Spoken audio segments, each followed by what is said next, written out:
Oh yeah. You want to just introduce yourself and like show your paintings, give a quick little bit about it? Yeah. I'm Gunnar. I am a painter and I run a space called Pop Gun as well. My sort of like painting practice recently has revolved around this idea of like, success models in the art world. This idea of what does it mean to be like a successful artist.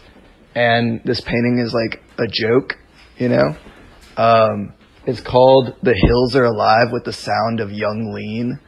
And so on the one hand, it's like a really stupid, like slapstick joke where it's like, basically introducing Young Lean as a non sequitur into The Hills Are Alive with the Sound of Music and using those Austrian Alps, But then it's also this idea of what does it mean for the hills to be alive with the sound of Young Lean? It means that Young Lean is the sound of music. And it's this brand recognition and this sort of synonymousness that, the artist has become the face of the craft or whatever. So it was a really elaborate way to make a stupid joke. And that's my painting. And that's actually my whole painting practice is sort of that. But that would be my little spiel about that one. Yeah. Should we just go down the line and yeah. What if I ask Gunnar a question? Is that okay? Yeah. No questions. Well, I'm Liz Ainslie, and my paintings are bookending the whole row. So that one over there and way over there. But I was just listening to what you were saying, and I thought it's so interesting because you talked a lot about what the subject of the painting and the humor. Why do you choose to employ a traditional medium like painting to do something like this? That's an amazing question because it also relates to like the title of the show too. This idea of like the trad medium. Like I was reading this book by Isabel Graw talking about like painting as the success medium, and I think that's sort of, what it is it's a way to sort of approach these ideas of success within the art world through this lens of, we hold sort of painting at a higher level than photography and sculpture. And, I think as an artist and as a curator too, like try to like sort of question those standards and see why we think those things and why others think those things. I don't necessarily think those things, but using a traditional medium is a way to sort of like wedge into an existing conversation and sort of like squeeze a little room in a spot where, it can be heard, I guess. I have a question. Yes. From the wait, we'll take the stick. Thank you so much. Why Young Lean? Of like all people that you could choose in the world, like why Young Lean? I'll take the stick back. Okay, that's a great question. I was thinking of like this morning. I was like, okay, someone's gonna ask why the fuck did I choose Young Lean in this painting, and I was prepared for it. But I think like, it was about crafting a joke, and it was about making for me the perfect non sequitur to sort of lead into it. I had that beginning of the joke, like the sort of setup in mind. I was like, the hills are alive with the sound of Juice World, or like, and it was just like leading into it, something that would just like have that sort of comedic effect, Do you listen to Young Lean?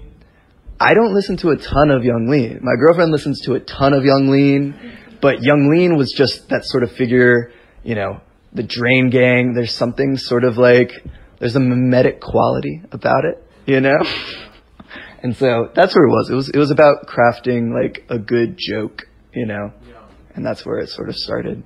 Yeah. Thank you.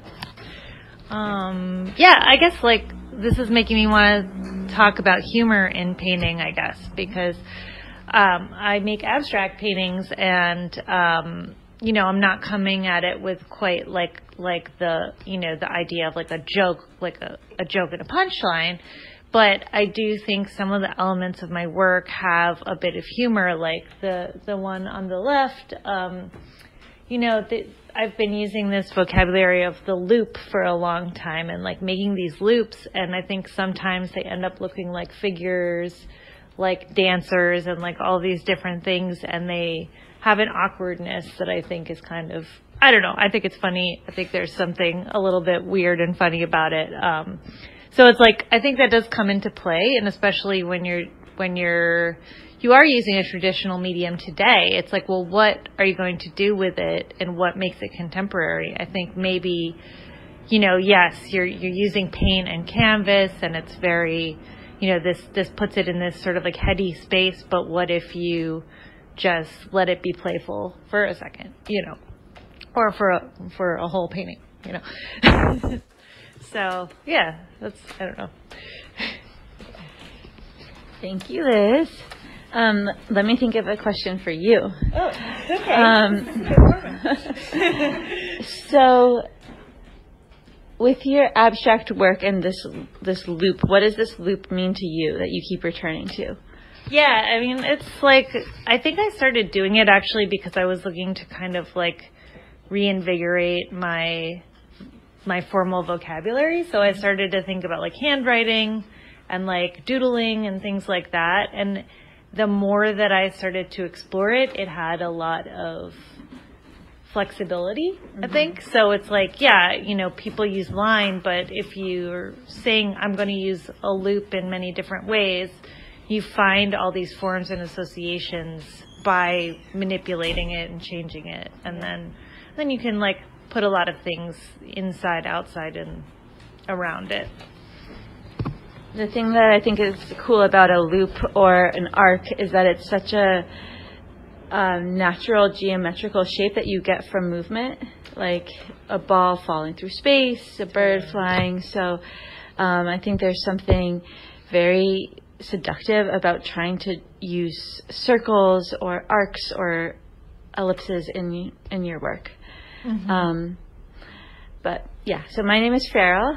I made this piece right here. It's called Sky Feeds Lake. And it's sort of just about the cycles of nature, about water evaporating, turning into condensation in the clouds and falling back to earth. But then also thinking about the gift of reciprocity with the artist and the viewer. I want my artwork to be a gift to people who look at it. So I am thinking about it as this gift of reciprocity and this cycle of nourishment back and forth. I'm going to repeat this nice format we have here and ask you a question. But what was your first experience with nature where you truly, you felt like I must make artwork about this? Well, the first artist I was really into was Andy Goldsworthy, who is an earth artist. And I did get my high school math teacher to allow me to get credit to make nature sculptures in my geometry class. So I think I always felt at peace in nature and found beauty in nature. And then the idea that you could add your touch to it was very appealing as well. I love that. Yeah. That's great. My name is Georgia Hourdas, and my work is also very, very nature-based. This is my piece right up here. And my work is very traditional painting. I'm kind of working with some Gerhard Richter ideas, which is like, probably one of the top painters of the contemporary art right now. And I'm using some of his tried and true techniques to communicate similar ideas of like beauty and nature. And one thing that really fascinated me was fractal geometry, specifically irregular fractal geometry, because like I think we see a lot of like psychedelic art where it's like really fractal, but it's one type of fractal art. Whereas like when you look at a tree, that is also fractal geometry, but it's irregular. It's forming in ways that can be spotted as a pattern, but not necessarily all of the time. And sometimes the way that I make these what I like to call spectral ropes of line work, sometimes I get weird angles where sometimes they turn out a little bit janky or just like, crooked or something like that. And I think that that's a part of nature that happens naturally as well, but it smooths itself out. So it's almost like a pausing moment where things can look a little awkward, things can look a little bit unplanned, but ultimately it is nature's plan. So, Mariel. Thank you. I'll ask you a question too. That was really interesting to hear, because I do think that I see a lot of like irregular mapping, like in your work with the lines. And also I think we've talked about a kind of similar approach to space that we have in our work and the layering. And so I wanted to ask you like what you think about like the distance between the layers that you create in your work, or the relationship between like the foreground image and the background image in your work. Like what's the tension, or what's going on with those?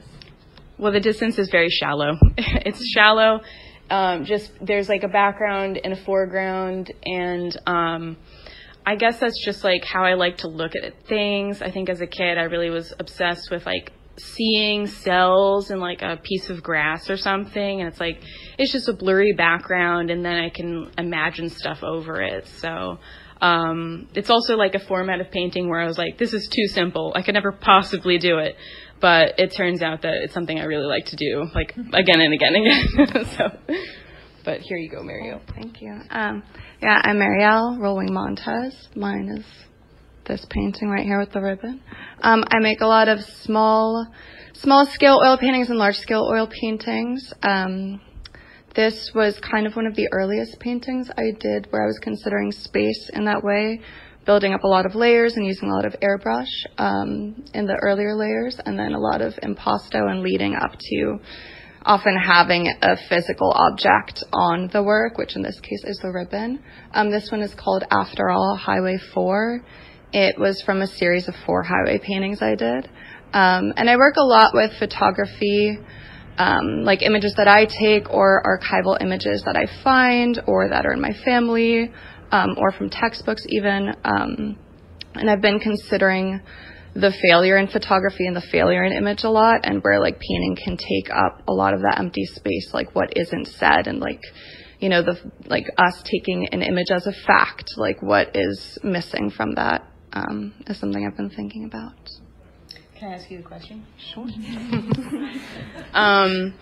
Where do you think memory plays a part in your work? Because I know your work is very image based, it's also very memory based, but is there like a falsity of memory in there as well?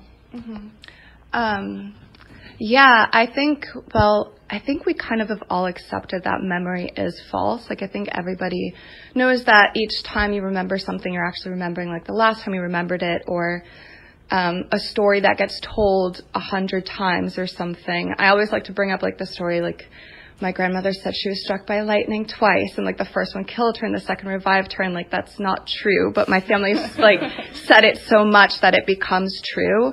And so I think that there's something about the falsity that becomes even more true, and kind of like honoring those things sometimes in relationship to like something that is considered fact is kind of what I'm playing with.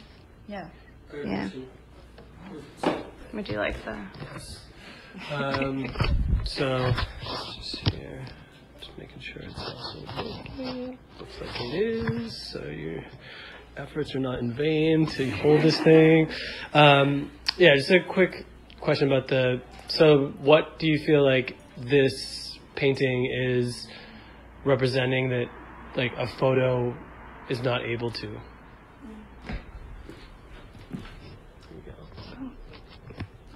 That's interesting. I mean, I think that, I don't know, I think that the staticness of the ribbon, like something that goes by so quickly, that's unconsidered. And I also think something about like the unconsidered landscape, and having it like be blurry, so there is that notion of memory. But I think that what I was trying to do with the ribbon is kind of create this like static moment where it holds. Just like giving more consideration to this unconsidered landscape was my idea for the whole like highway series as well, which you can only see the 4th one of. But I think, that's a good question. I think something like that, It could also be read as like the present. the present also being a present, tied up with a nice little bow. Oh, yeah.